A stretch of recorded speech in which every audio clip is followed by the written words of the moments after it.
Pan American Highway? Yes, we've been over what there is of it. But I'm not recommending anyone start down there tomorrow attempting to drive to Buenos Aires. There are too many miles through which the highway has not been built. And while I'm no prophet, I'll venture a small prediction it will be a long time before you can drive to South America. You see, Arnold and I have tried it twice. We speak with some authority.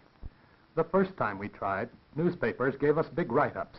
Detroit expedition ready to blaze auto trail to Cape Horn, said one 8-column headline. Across 14,000 miles of North and South America, through tremendous expanses of jungle and over high mountains, it said, is the ambitious undertaking of an expedition which will leave here tomorrow to attempt what no one has ever done. That reporter was good. Believe me, he was. He said we'd succeed because we were big and strong, and brave and courageous, and because we were experienced explorers. Well, I admit we were big, but I don't want even to mention our courage. It was 98% not having any idea in the world what we were getting into. And as for that third item, Arnold and I had ridden pack horses for 8 days once, out in southern Utah, following a trail the Mormons had taken wagons over 60 years before we ever saw the place. If 8 days on pack horses constitutes experienced exploration, then the reporter was right. Arnold and I were experienced explorers. Our reason for taking this Cape Horn trip was to get newspaper stories and motion picture film along the Pan American Highway route, and to get material for a book. It was a self-imposed reporting assignment.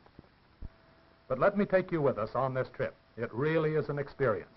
We will start here at Washington, D.C., cross the country, and enter Mexico at Nogales, Arizona, continuing the West Coast route to the Mexican capital. The Pan American Highway is paved from Laredo, Texas here to Mexico City. But for adventure's sake, and to get well warmed up for the tremendous difficulties ahead, we'll leave the pavement to wiser and more cautious motorists, and we'll do it the hard way right from the beginning. Then from Mexico City, we travel south through Oaxaca, down to Guatemala, then through Central America to Costa Rica, and by boat around here, because there is absolutely no way to drive through southern Costa Rica, and then on down to the Panama Canal. That will be the end of this first half of our picture story. In film number 2 of this trip, entitled Rugged Road to Cape Horn, we will begin here, take a boat down to Buenaventura, Colombia, then on up to Bogota, the capital, and south again through Quito, Ecuador, through Lima, Peru, and down to Arequipa, then up over the Andes, 16,000 feet in the sky, and across Bolivia's desolate uplands, and down here to Buenos Aires. Then we will continue south through Patagonia's seemingly limitless pampa to Magellan Straits, and finally, as guests of the Chilean Navy, on out to Cape Horn in a storm. I promise you both education and adventure on this trip, high adventure. We will pull no punches.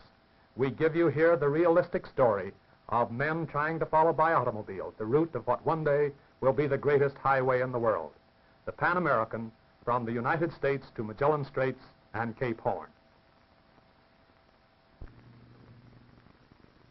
Here we are then in Washington, D.C., where we drive up in front of the Pan American Union building to shake hands with Dr. L.S. Rowe, Director General of the Union, who wishes us good luck on our long journey.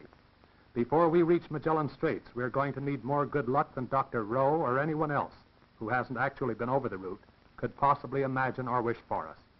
Arriving at the Mexican border town of Nogales, we present ourselves to customs authorities and are permitted to pass without opening a single bag or piece of equipment. This same courtesy is extended to us at every frontier to Magellan Straits, a record of friendliness, helpfulness, and cooperation from our Latin neighbor governments of which we're extremely proud. Our expedition outfit is composed of this Plymouth sedan with special 35-gallon gas tank built into the trunk, back seat left out to make room for our mountainous pile of equipment, which is sandwiched clear to the ceiling, oversized wheels, and extra power in the transmission.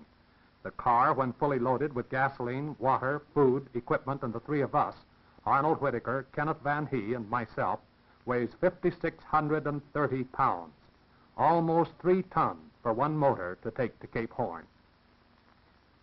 The first day there is road, all the way to Guaymas, but from there south for 1,000 miles there is only a dry weather trail for high-wheeled carts, and we hit it after a 6-day rain. Carefully at first, we dodge every roadway rock the size of your fist, and ease into every hole for fear we might break a spring or harm the car. We ease into this hole and stay 3 hours. When we finally get out, we realize that babying the car can have no place on this expedition's calendar, that if it doesn't have what it takes to go to Cape Horn, we'd better find it out before we get too far away from home.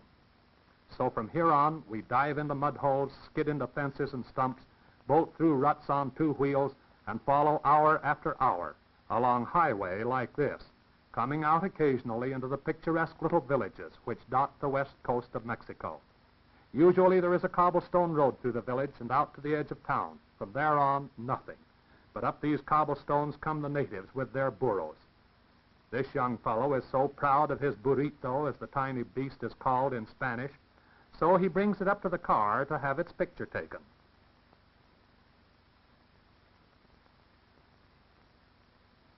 When the Pan American highway system is finally completed, there will, of course, be a paved road up this west coast to connect with western United States.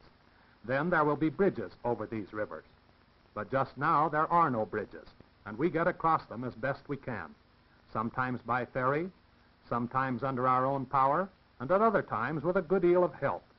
This young fellow has followed along behind us for almost 5 miles. He kept yelling at us, "No pueden pasar, señores, sin mulas," meaning we couldn't get across without the help of his mules. When we see how deep the stream is, we decide he's right and let him take our film and equipment across in his high-wheeled cart so it won't get wet. Then, with his mules hooked onto the front bumper and with Arnold on the inside revving up the motor to a tremendous roar, it's just all the combination can do to get up the sandy bank of the stream. In the Mexican capital, we call it Gobernacion to meet young, handsome Don Licenciado Miguel Alemán, since become President of Mexico. He extends us every possible courtesy, and with letters from him, we are permitted to take pictures of anything we want that will help tell a more complete story of this great neighbor republic, of her ancient cultures, which are among the earliest in this hemisphere. Pictures in the great National Museum, where tourist cameras are never permitted. Pictures, some of which were the first ever taken in color, of Mexico's famous prehistoric gold and jewels. I'll show them to you in a moment. Believe me, we're grateful to Miguel Alemán. Here we are, then, in the National Museum, and now looking at the great Aztec stone calendar, a masterpiece of early workmanship by a people of which we know little.